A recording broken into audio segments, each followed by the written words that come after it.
The nanny makes the mute baby whisper, and the millionaire father hides his tears. The morning light in Malibu spread like liquid gold across the sand.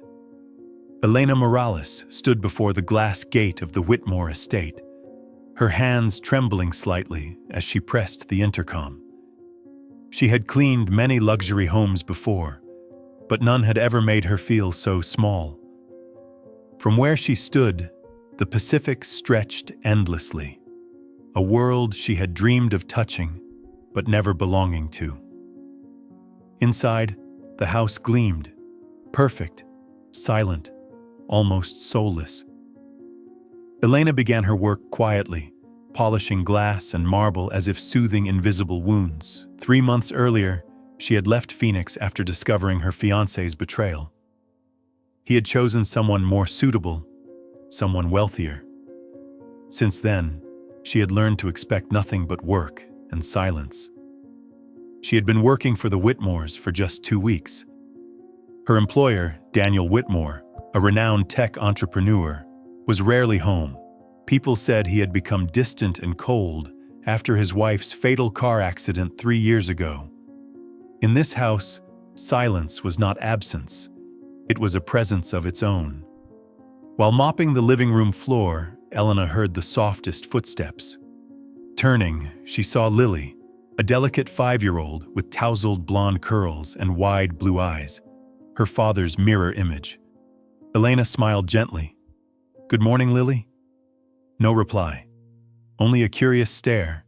Then the child sat quietly on the rug, clutching a worn doll.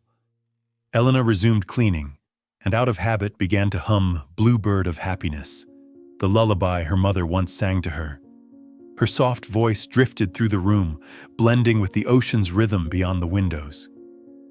Then, a sound, so faint she thought she imagined it. "Mama!" Elena froze. The rag slipped from her hand. "Did you say something?" she whispered. The little girl looked up, her lips moving again, clearer this time. "Mama!" Elena's breath caught in her chest, her eyes filled with tears. In the medical notes she had overheard, doctors said Lily suffered from selective mutism since her mother's death. 3 years of silence. And yet, right now, she had spoken. Elena knelt beside her. "Lily, did you really say that?" The child didn't answer. She simply reached out, touching Elena's cheek softly, as if to confirm she was real. Elena broke down, trembling. "Thank you," she whispered through tears. Just then, the front door opened sharply. Daniel entered, tall, tense, in a gray suit, carrying the weight of the world on his shoulders. "What's going on here?" Elena turned, her voice shaking. She just spoke." He froze. Slowly, he knelt beside his daughter. "Did you speak, sweetheart?" he asked, voice barely steady. Lily looked at him, then back at Elena. Her lips parted once more. "Elena."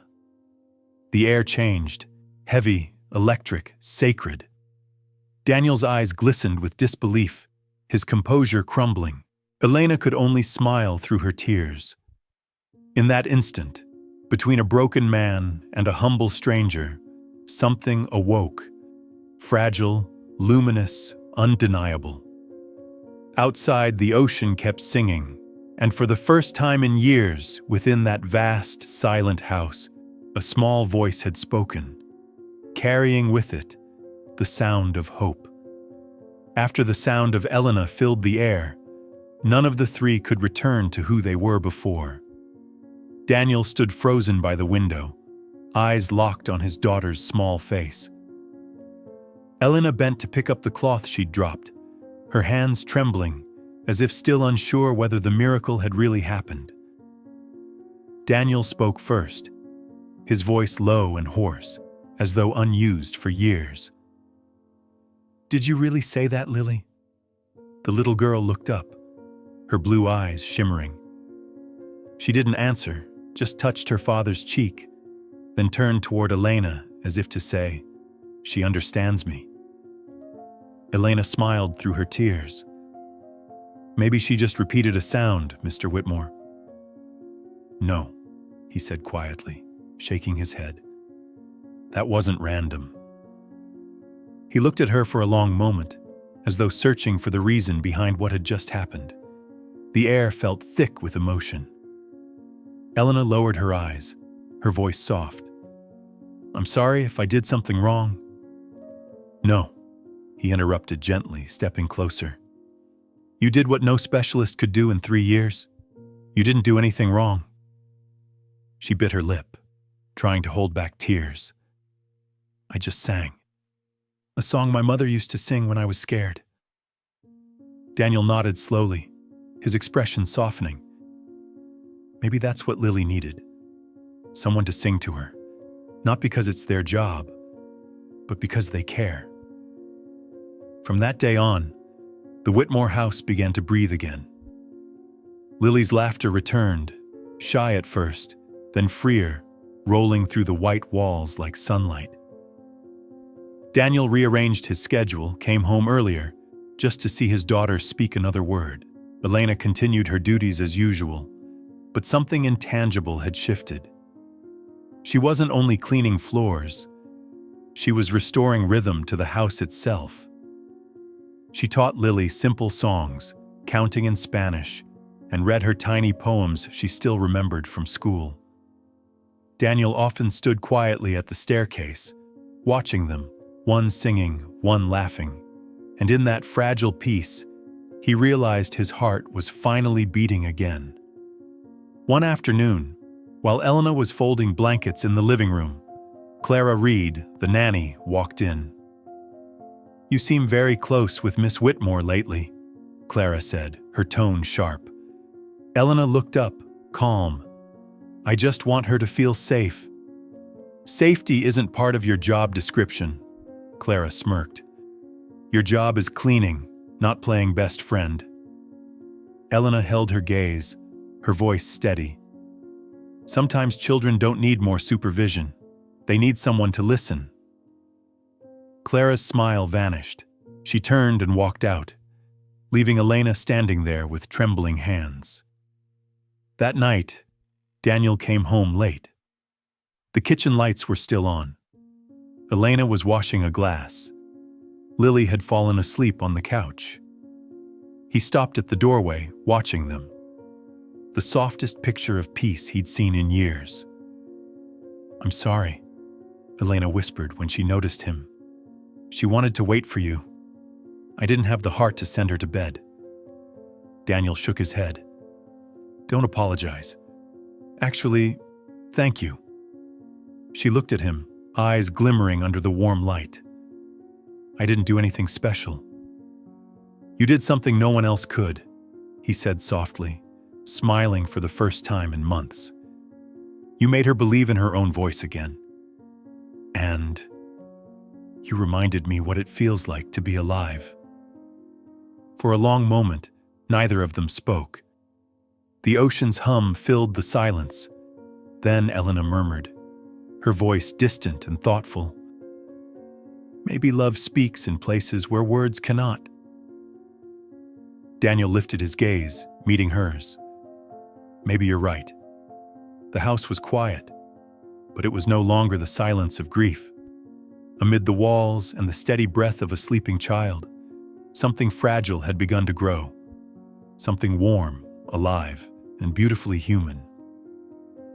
That night, as Daniel turned off the lights and walked into the living room, the moonlight spilling through the glass reflected on Lily's sleeping face. Elena had tucked her in, gently brushing away a strand of golden hair. Daniel stood still, watching the quiet tenderness of the moment, and something inside him stirred, something he had buried for too long. When Elena turned, their eyes met. No words, just a shared silence that felt heavier than sound itself. The next morning seemed ordinary, yet something invisible hung in the air, a fragile tension neither dared to name. Daniel began spending more time at home, claiming he could work remotely, but Elena knew the truth. Each time he entered a room, her chest tightened, warm and uncertain all at once. One afternoon, while Elena was hanging linens in the back garden, the sharp sound of heels echoed across the stones. She turned to see a tall woman approaching, Victoria Whitmore, Daniel's mother, elegant and cold as marble. "You must be Elena," the woman said, her tone like frost. "Yes, ma'am," Elena replied, steadying her voice. "I've been working here for over a month." "I've heard quite a lot about you," Victoria continued, eyes sweeping over her. "My son seems to mention you rather often." Elena looked down. "I just try to take good care of Lily." "Lily doesn't need you," Victoria snapped. "She has a nanny, a therapist, the best school money can buy. What she doesn't need is a housemaid singing cheap lullabies." Elena trembled slightly, but held her ground. "I'm not trying to replace anyone, Mrs. Whitmore. I only—" "You don't understand," Victoria interrupted, stepping closer. "What people like you always think kindness is enough to cross into our world. But kindness doesn't buy a place at the table. Remember that before you make things complicated." Elena's eyes glistened. "All I want is what's best for Lily." Victoria tilted her head, smiling coldly. "Then stay away from her." That evening, Daniel came home to find Elena in the kitchen, her eyes red. "My mother came by, didn't she?" he asked quietly. She nodded. "She thinks I don't belong here." Daniel exhaled, leaning against the counter. "Don't let her words get to you." "They don't," Elena said softly. "They just remind me who I am." "And who are you, Elena?" he asked, stepping closer. She met his gaze, her voice trembling. "Someone who cleans your house." He shook his head. "No. You're the woman who gave my daughter her voice back. The first person who made me believe I could feel alive again." Her breath caught. "Don't say that. You don't know what you're doing."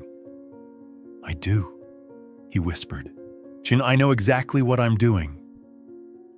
They stood there in silence, the sound of waves filling the distance between them. Both understood that the line between gratitude and something far deeper was beginning to blur. But the world rarely forgives such fragile connections. The next day, Clara, the nanny, went to Victoria, claiming Elena had become too involved, that Lily obeyed no one else. Victoria needed no further reason. She called management and demanded immediate termination. That afternoon, as Elena helped Lily fold paper cranes, the doorbell rang. A man in a black suit stood there holding an envelope. "Termination notice," he said flatly. Elena froze. Lily looked up, her face pale. "Elena's not leaving," she cried, clutching her hand. Daniel rushed from his office, eyes darkening as he saw the letter. "Who authorized this?" "Mrs. Whitmore," the man replied calmly. "She said it's a family decision." The room fell silent. Lily burst into tears, wrapping her arms around Elena. Daniel's jaw clenched. Fury flickered in his eyes. He tore the paper apart and threw it to the floor. "No one's firing you. You belong here, Elena." She shook her head, tears streaming down her face. "No, sir. I never belonged here." Bending down, she hugged Lily tightly. "You're strong, sweetheart. You'll keep speaking, keep singing. I believe in you." Lily sobbed harder, gripping her clothes. "Don't go, Elena. I need you." Elena kissed her hair, smiling through tears. "I need you too, darling. But sometimes love means letting go." Daniel's voice cracked. "If you walk out that door, I don't know if I can stand it." Elena looked at him, her eyes saying what her lips couldn't. "If I stay, you'll lose everything you've fought to protect." The sea wind swept through the open window, carrying the salt and the ache of farewell. As Elena walked away, Daniel felt the sound of the waves swallowing the entire house. That night, father and daughter sat in the quiet living room, the world reduced to their breathing and the faint hum of the ocean. Lily whispered into his chest, "Daddy, will Elena come back?" Daniel didn't answer.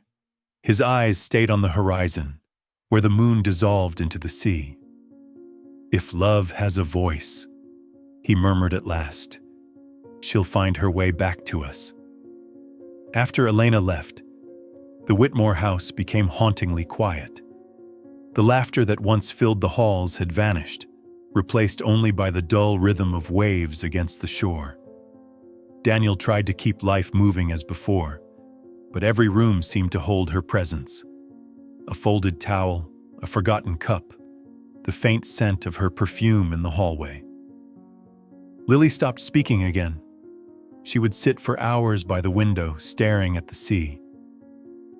"Elena's gone," Daniel said softly, "but she's still here, in our hearts." Lily shook her head, tears spilling down her cheeks. "Elena said she'd come back when I could sing her a song." That night, Daniel sat alone in his office, scrolling through meaningless emails and untouched contracts.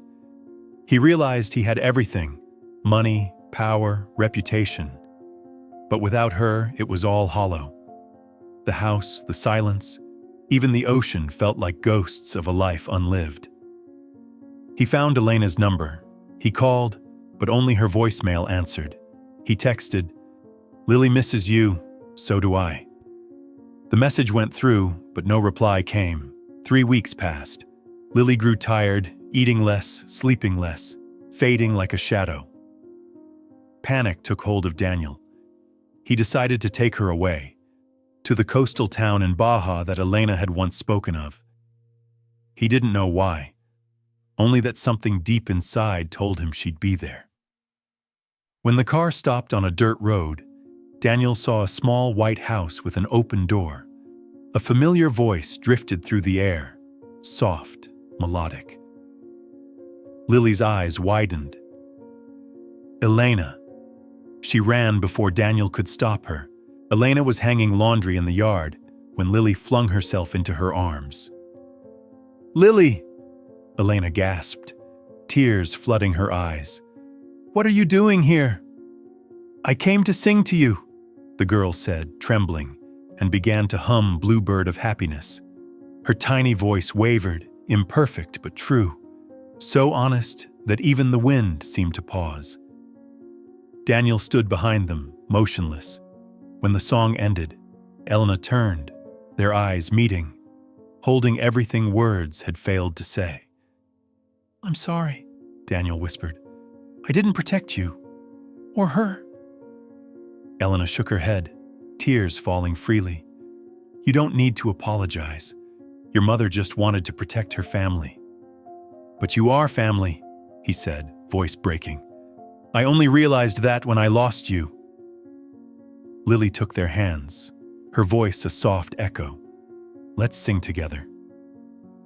They sat in the fading light, 3 voices weaving into one, fragile yet alive. Elena looked at Daniel and saw no distance left between them, only honesty and warmth. When the song ended, Daniel held her hand.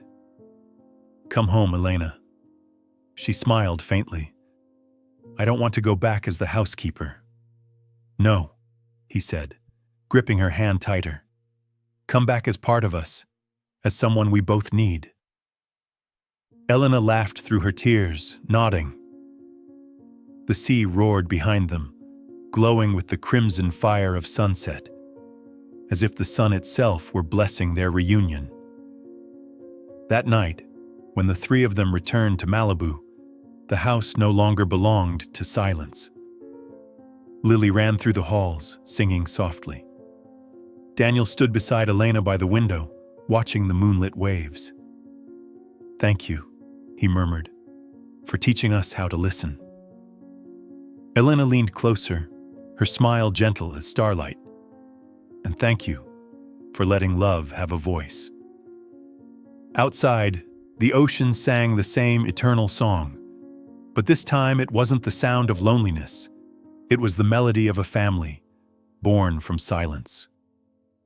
After returning to Malibu, the Whitmore house felt reborn. Morning light slipped through the curtains, painting gold on Lily's face as she ran around the living room singing. Her laughter filled walls that once knew only silence. Elena stood by the window, smiling softly. For the first time in years, she felt she truly belonged somewhere. Daniel walked in, holding 2 mugs of coffee. "You don't have to wake up this early," he said gently. Elena accepted the cup, smiling. "I'm used to it. It's peaceful here." He looked at her, his gaze deeper than words. They sat together, sunlight resting on their shoulders. For a while, neither spoke. Then Daniel broke the silence, his tone hesitant but steady. "Elena, there's something I should have told you long ago." She turned toward him, curious. 5 years ago, I was at St. Mary's Hospital visiting my mother. I overheard a young woman crying in the waiting room, telling the nurse she couldn't afford her mother's treatment. I didn't see her face, but her voice stayed with me. I paid her hospital bill anonymously. Elena froze, her breath catching. "St. Mary's? In 2020? He nodded, her eyes welled with tears. "That woman was me." Silence fell between them, fragile and trembling. Elena covered her mouth, whispering, "I prayed for years to meet the man who saved my mother's life. I never thought it would be you." Daniel gave a faint, sad smile. "Maybe fate decided our paths should meet again. Or maybe it's testing us," she murmured, tears falling. "If it is," he said quietly, "then I'll take every test, as long as you're in it." They both knew then that what connected them wasn't just gratitude. Something deeper pulsed beneath it. Dangerous, beautiful, undeniable. Elena feared it. She feared judgment, whispers, headlines, the cruel gaze of class. But Daniel didn't. He stepped closer. "I don't care what people think. When you're here, this house feels alive." Elena shook her head, her voice trembling. "Please don't. I don't want to ruin everything." "I'm your employee, Daniel. If anyone finds out, they'll say I used you." He took her hand gently, his touch steady. "No one defines this but us." A knock interrupted them. A woman entered, Dr. Marianne Lewis, the speech therapist Daniel had hired for Lily. Elegant, calm, with kind eyes that saw everything. After greeting them, she watched Lily play with Elena, amazement softening her face. "She's progressing faster than expected," Marianne said. "Elena, would you mind telling me your method?" Elena blushed. "I just talk to her, sing with her, make her feel safe." Marianne smiled. "Sometimes that's the only medicine a child needs." During the session, Lily was asked to draw someone who made her happy. She picked up her crayons and drew 3 small figures on a beach. A tall man, a woman with long hair, and a little girl holding both their hands. Beneath it, she wrote in crooked letters, "My family." Elena's throat tightened. Daniel said nothing, his fingers brushing his daughter's hair. Marianne watched them quietly. "Lily is thriving," she said softly, "but she's very attached to Elena. Just remember, even beautiful things need space to grow." When she left, Daniel stayed by the window staring at the sea. "She's right," he whispered. "I know we have to be careful, but I can't pretend this means nothing." Elena met his gaze, tears shining in the dim light. "Maybe our love is like the ocean. Beautiful, yes, but powerful enough to drown us." Daniel smiled faintly. "Then let's learn to swim in it, not run from it." Outside, the waves whispered against the shore, the sunset painting the sky in gold and fire, And in that fragile, wordless moment, two souls, once lost and broken, found each other again, bound by the quiet, unbreakable thread of fate. For days after Dr. Marianne's visit, life at the Whitmore house seemed perfect. Lily's laughter filled the air, her songs spilling through the halls like sunlight. Elena smiled more.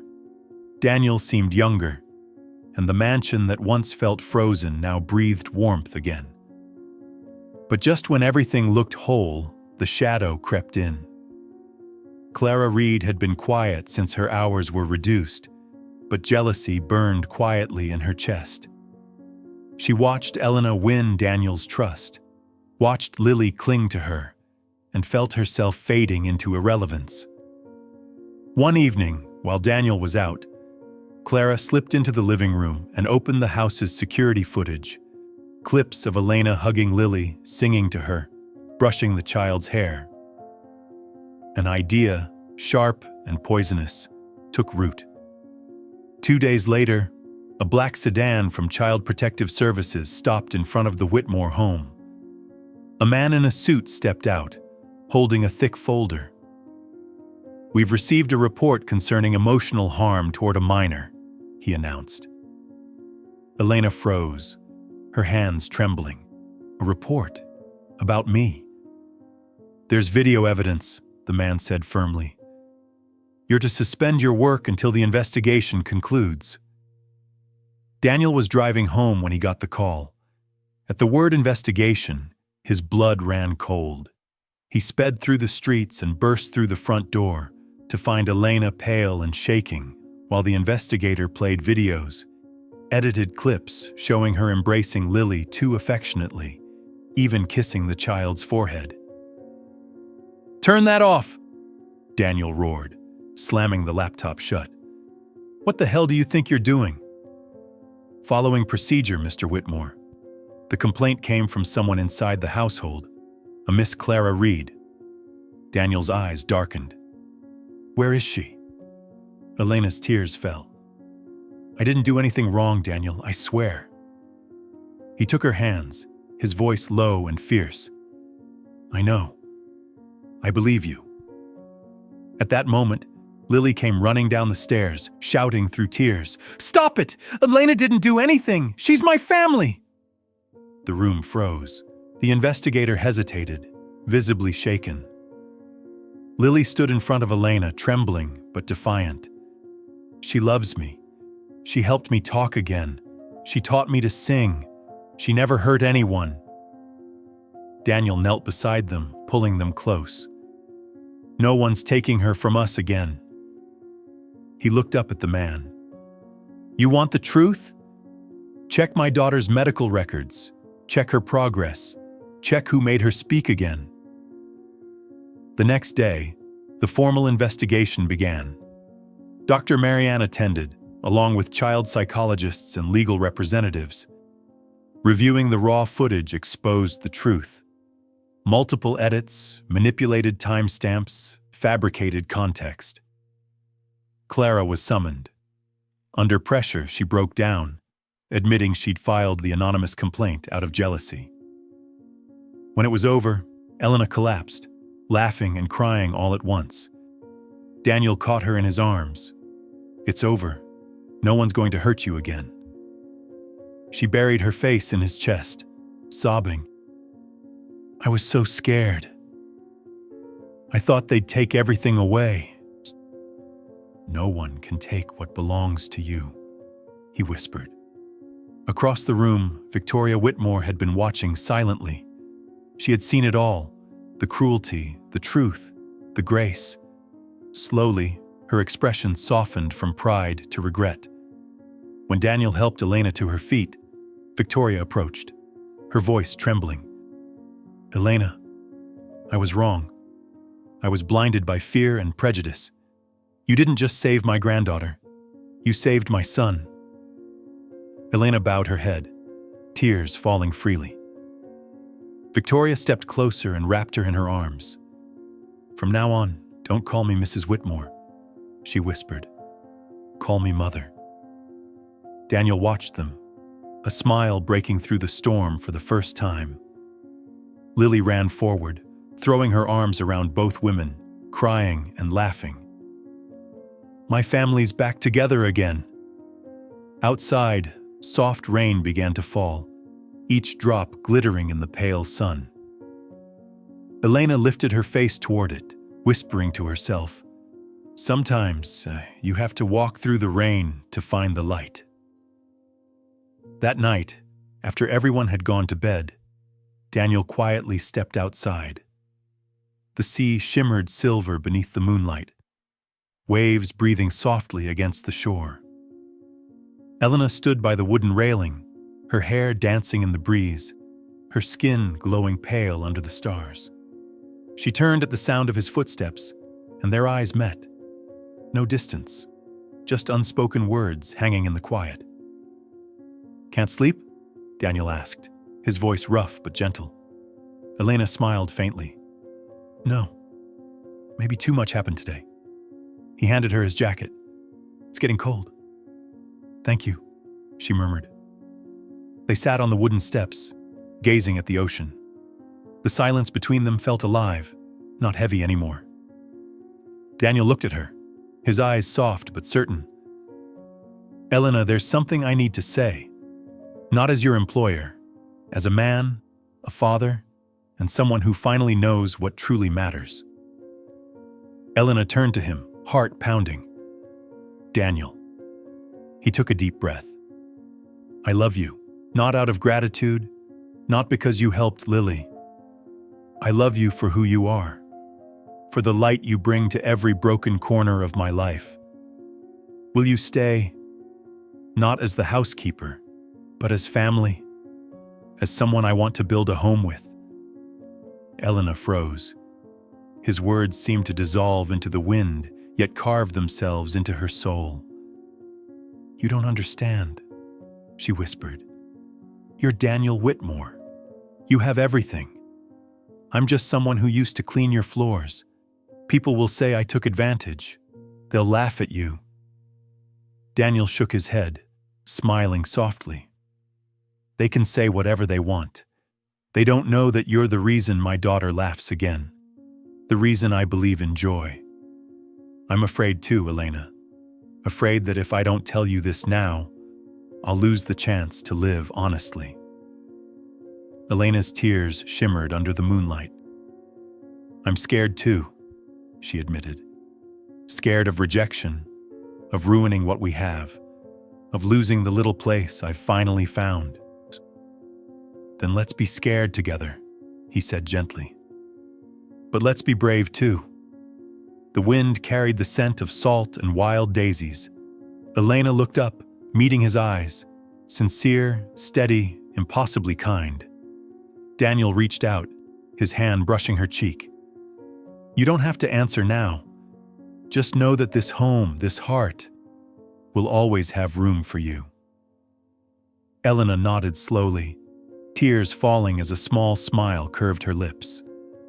"Maybe I've been home all along and just didn't realize it." Daniel didn't speak. He leaned in, pressing a soft kiss to her lips. Delicate, trembling, yet full of everything words could never hold. When they parted, Elena whispered, "Are you sure?" "More sure than anything I've ever known." A giggle echoed behind them. Lily stood by the doorway, clutching her teddy bear, eyes glimmering in the moonlight.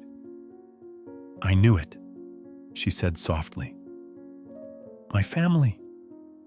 Daniel and Elena turned toward her, then at each other, and both laughed, light and full of hope. Daniel opened his arms, and Lily ran into them, wrapping her tiny arms around them both. The sea kept singing its eternal song, but this time it wasn't a lament. The moonlight draped gently over three figures holding each other close. Elena rested her head on Daniel's shoulder, feeling his heartbeat merge with hers. In that quiet moment, she finally understood. Family isn't where you're born, but where your heart feels safe. And love, no matter how quietly it begins, will always find its way into song. 5 years had passed since that moonlit night. The night Daniel and Elena sat by the ocean, speaking of fear, courage, and love. Time, like the tide, had washed away their wounds, leaving behind a peace neither had ever known. Morning in Malibu was as radiant as ever, but now the laughter echoing through the balcony belonged to more than one child. A smaller, higher voice chimed in. Sophia, 3 years old, with Elena's dark curls and warm brown eyes, ran around the breakfast table while Daniel pretended to chase her. "I'll catch you, little bird," he said. "No, Mommy, help me," Sophia squealed. Elena emerged from the kitchen, flour on her apron and sunlight on her face. She scooped Sophia into her arms and kissed her forehead. "She's been trained by me," she teased. Daniel chuckled, slipping an arm around her waist. "And I still haven't won against you once." Upstairs on the balcony, 10-year-old Lily sat at her easel. She had grown tall and bright-eyed, her hair lighter now, her smile steady. On her canvas bloomed an oil painting, 3 figures on the beach, hand in hand, the sun blazing behind them. At the corner, she wrote carefully, "Our forever home." Next to her, Victoria sat with a cup of tea. Her once stern face had softened, her silver hair gleaming in the light. "She's gifted," she said quietly. Elena looked up from below, smiling. She sees the world differently. Victoria reached out, resting a hand on Elena's shoulder. "I used to fear losing my son," she said, voice trembling slightly. "But what I feared most became what I'm most grateful for. You brought the light back to this family." Elena's eyes shimmered. "And you gave me something I never thought I'd have, a home." That afternoon, they all walked down to the beach together. The sun dipped low, painting the sky in gold and crimson. Lily ran ahead, Sophia clung to Elena's hand, and Daniel followed, his heart full. "I still remember the first day you came here," he said softly. "You stood at the gate, nervous and shaking, and now you're the heart of this place." Elena smiled, her eyes glowing. "And you're the reason it all makes sense." They stopped near the water, where Lily had built a small sandcastle. "Look, Dad! Look, Mom! It's our house!" she said proudly. Daniel knelt beside her, smiling. "It's beautiful, sweetheart." Sophia giggled, scooping sand. "I helped too." Elena watched them, her heart full, as the ocean breeze wrapped around them, carrying laughter and the scent of salt. As the sun sank below the horizon, they sat together in the fading light. Lily leaned against Elena's shoulder. Sophia slept in Daniel's arms. The world was quiet but alive. Elena whispered, "I used to think happiness was something far away, meant for other people. But now I know. It's this, right here, with you." Daniel squeezed her hand. "And I used to think love belonged in the past. But you've taught me, if we're brave enough to love, we're brave enough to live." Behind them, Victoria watched in silence, a smile softening her face. "Do you see it now?" she murmured to her late husband's portrait inside the house. "After all these years, we finally have a real home."